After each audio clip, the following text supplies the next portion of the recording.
आप लोग सब अच्छे होंगे। मैं भी अच्छी हूँ। मेरे न्यू ब्लॉग में आप लोग का स्वागत है फ्रेंड्स, ज्योति उदय ऑफिशियल चैनल में। मेरा आज है फ्राइडे, व्रत है वैभव लक्ष्मी का। हम उसी की खीर प्रसाद बनाने की तैयारी कर रही है फ्रेंड्स। आइए देखिए, मैंने चावल भूज लिए हैं, तो ऑलमोस्ट हो ही गया। थोड़ा सा भी और मैं इसको फ्राई करूँगी। और दूध मेरे इधर वो बॉईल हो रहे हैं और उधर मैंने चाय रख दिया है। बच्चे अभी स्कूल से आ गए हैं तो उनको चाय चाहिए, मुझे भी चाय चाहिए। अभी मैं चाय नहीं पी अभी तक, 6 बजने वाले हैं और मुझे 7 बजे पूजा स्टार्ट करनी है। आज थोड़ा लेट हो गया क्योंकि एक जगह मैं गई थी पूजा में, शिव चर्चा थी, तो वहाँ पे मैं गई थी दोपहर में, तो आने में लेट हो गया और देवरानी से थोड़ा गपशप करने में इसमें लेट हो गया। ओके फ्रेंड्स, आप लोग ब्लॉग में बने रहिए, मैं अभी आपसे बाद में मिलती हूँ।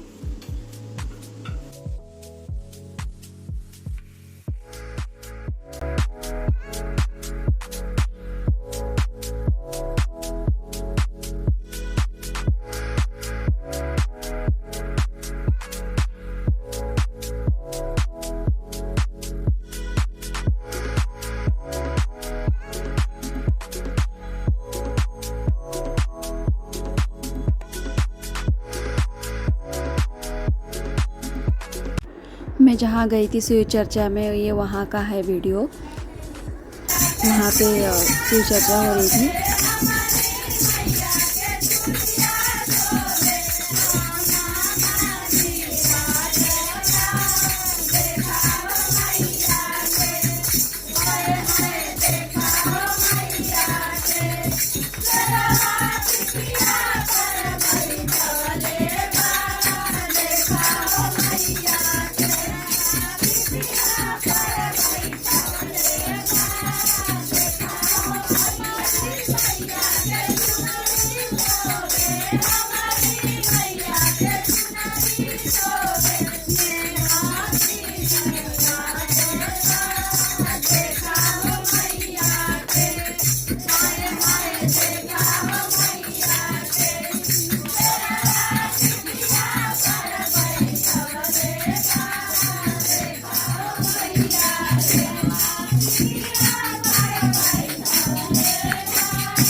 चौकी लगाने की तैयारी हो रही है और भोग लगाने के लिए खीर बन चुका है मेरा। अभी मैं इसी तरह करूँगी फटाफट, आप बने रहिए ब्लॉग में।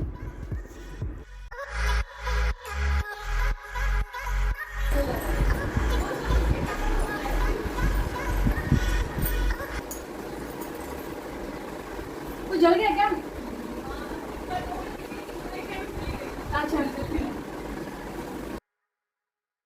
सामने वाली ने चाय रखी थी और चाय का टोप एकदम जल गया। वही वो मुझे स्मेल आ रहा था तो मैं पूछी तो बोलती कि हाँ टोप जल गया, एकदम खाला हो गया था उसका। और रख के भूल गई थी क्योंकि उनका छोटा सा बेबी है ना, तो रोने लगा तो उनमें ही रह गई, इसलिए भूल गया। अभी मैं गणपति पापा को हार लगा रही हूँ, फिर मैं पूजा स्टार्ट अभी कर दूँगी।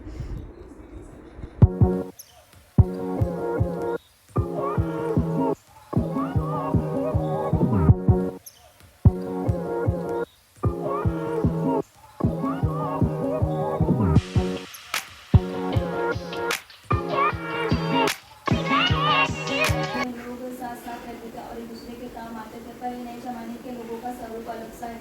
सब अपने अपने काम में रहते, किसी को किसी की परवाह नहीं होती। घर के सदस्यों को भी एक दूसरे की परवाह नहीं होती। भजन कीर्तन, भक्तिभाव, दया माया, परोपकार जैसे संस्कार कम हो गए। शहर में बुराइयाँ बढ़ गई थी। शराब, जुआ, रेस, व्यभिचार, चोरी, डकैती वगैरह बहुत से गुनाह शहर में होते हैं। इसी तरह इतनी सारी बुराइयों के बावजूद शहर में कुछ अच्छे लोग भी रहते हैं। ऐसे अच्छे लोगों में शीला और उसके पति की गृहस्थी मानी जाती थी। शीला धार्मिक और संतोषी थी, पति भी विवेकी और सुशील था। शीला और उसका पति ईमानदारी से जीते थे। वे किसी की भी बुराइयां ना करते थे और प्रभु भजन में अच्छी तरह समय व्यतीत कर रहे थे। उनकी गृहस्थी आदर्श गृहस्थी भी थी। शीला की गृहस्थी इसी तरह सुखी खुशी चल रही थी। और कहा जाता है कि कर्म की गति अटल विघातक तीर्थे को नहीं समझ सकता। इंसान का नसीब पल भर में राजा को रख बना देता है और रख को राजा। शीला के पति के पिछले जन्म के कर्म भोगने के वो बाकी रह गए होंगे कि वो बुरे लोगों से दोस्ती कर बैठा। वो जल्द से जल्द करोड़पति होने के स्वभाव देखने लगा, इसीलिए वह गलत रास्ते पर चढ़ गया और करोड़पति की वजह करोड़पति बन गया। यानी रास्ते को भटकते भिखारी और उसकी हालत हो गई थी। शहर में शराब, जुआ, रेस, चरस, गांजा वगैरह बागियों फैली हुई थी। इसमें से शीला का पति भी फंस गया था। दोस्तों के साथ उसे भी शराब की आदत हो गई थी। ने संपूछा कर एक फटी हुई चादर पर उनको बिठाया और माँ जी ने कहा, क्यों शीला, मुझे पहचाना नहीं? शीला ने संपूछा कर कहा, माँ, आपको देखते ही बहुत खुशी हो रही है, परंतु बहुत शांति भी हो रही। ऐसा लगता है कि मैं बहुत दिनों से जिसे ढूंढ रही थी वे आप ही हैं, पर मैं आपको पहचान नहीं पाया। माँ जी ने हंसकर कहा, क्यों भूल गई?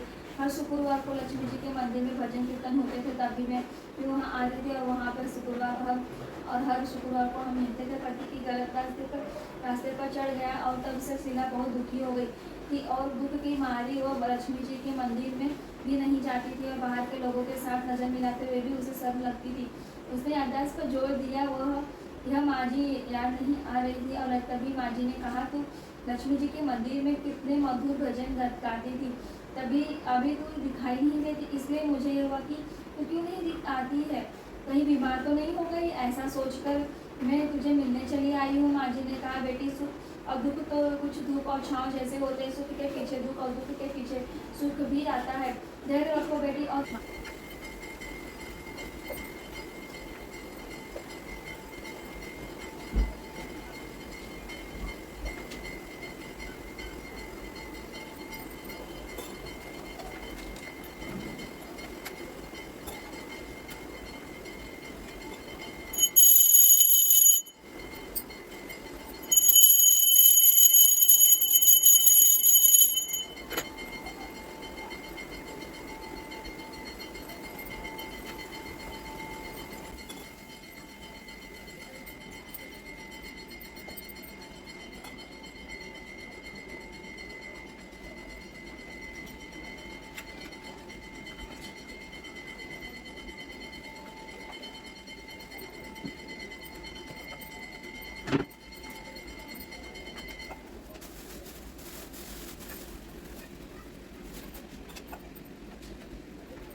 आज कुछ समझ में नहीं आ रहा था कि क्या खाने में बनाएं, तो मैंने सेव की सब्जी बनाई। आलू,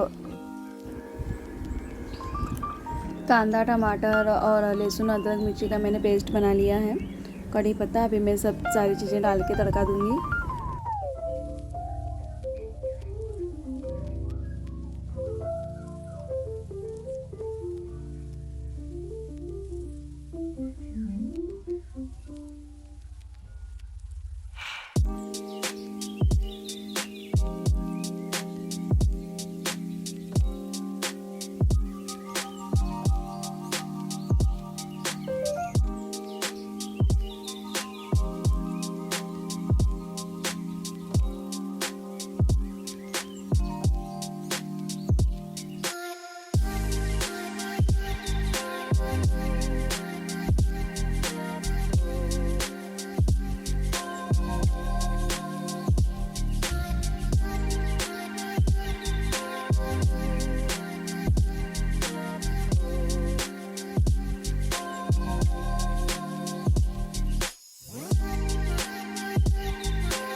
अभी इसमें मैं कसूरी मेथी डाल दूँगी। मेरा ग्रेवी तैयार हो गया है।